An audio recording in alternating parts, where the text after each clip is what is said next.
मैं मृत्यु बन गया हूं, संसारों का संहारक। यह एक वैज्ञानिक की आत्मा की गहराई से निकले शब्द हैं जो अपनी रचना से स्वयं भयभीत हो उठा।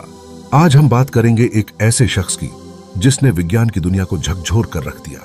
यह कहानी है रॉबर्ट ओपेनहाइमर की, उस व्यक्ति की जिसने परमाणु बम बनाया, पर उसका बोझ जीवन भर ढोता रहा। जन्म 22 अप्रैल 1904, न्यूयॉर्क सिटी। ओपेनहाइमर एक संपन्न यहूदी परिवार में जन्मे थे। बचपन से ही असाधारण बुद्धि के धनी थे। उन्हें कविता, शास्त्रीय संगीत, ग्रीक और लैटिन भाषा में गहरी रुचि थी। जब दूसरे बच्चे खिलौनों से खेलते थे, ओपेनहाइमर ने 8 साल की उम्र में ही मिनरोलॉजी पर पेपर लिख दिया था। हार्वर्ड यूनिवर्सिटी से भौतिकी में स्नातक, फिर कैम्ब्रिज और जर्मनी के गोटिंगन विश्वविद्यालय में उच्च अध्ययन। वहां उनकी मुलाकात हुई मैक्स बॉर्न और नील्स बोर जैसे महान वैज्ञानिकों से। ओपेनहाइमर का असली योगदान क्वांटम मैकेनिक्स और थ्योरेटिकल फिजिक्स में रहा।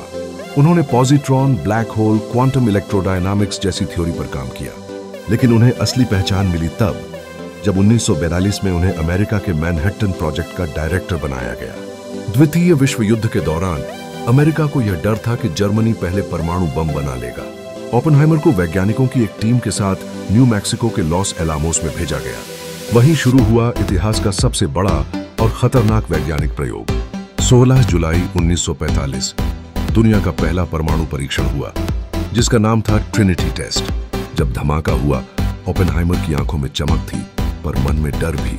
उन्होंने संस्कृत से भगवद गीता की लाइन दोहराई, Now I am become death, the destroyer of worlds. अब मैं मृत्यु बन गया हूं, संसारों का संहारक। 6 और 9 अगस्त 1945 अमेरिका ने जापान के 2 शहरों पर परमाणु बम गिराया। Hiroshima, little boy, Nagasaki, fat man. Oppenheimer को हीरो माना गया, लेकिन उनके दिल में कुछ और चल रहा था। बम के बाद जब राष्ट्रपति ट्रूमैन से मिलने गए, ओपेनहाइमर ने कहा, mister president, I feel I have blood on my hands. यह सुनकर राष्ट्रपति ने कहा, मैं उस आदमी से दोबारा बात नहीं करना चाहता। इसके बाद ओपेनहाइमर को अमेरिका की सरकार और फौज ने धीरे धीरे किनारे कर दिया। 1966 में उन पर कम्युनिस्ट संबंधों का आरोप लगाया गया और उनका सिक्योरिटी क्लियरेंस छीन लिया गया। बाद के वर्षों में ओपेनहाइमर ने विज्ञान पर भाषण दिए, किताबें लिखी और शांति के संदेश फैलाए। उन्होंने कहा, विज्ञान कभी नैतिक नहीं होता, नैतिकता उसे प्रयोग करने वालों की होती है। उनका जीवन इस बात का प्रतीक बन गया कि ज्ञान जितना शक्तिशाली होता है, उससे जुड़ी जिम्मेदारी भी उतनी ही बड़ी होती है। 18 फरवरी 1966 को कैंसर से उनका निधन हो गया, लेकिन उनकी कहानी आज भी जिंदा है। एक चेतावनी, एक प्रेरणा और एक गहन दर्शन। जय। रॉबर्ट ओपेनहाइमर ने विज्ञान को नई ऊंचाई दी, लेकिन अपने ही आविष्कार के बोझ से टूट गए।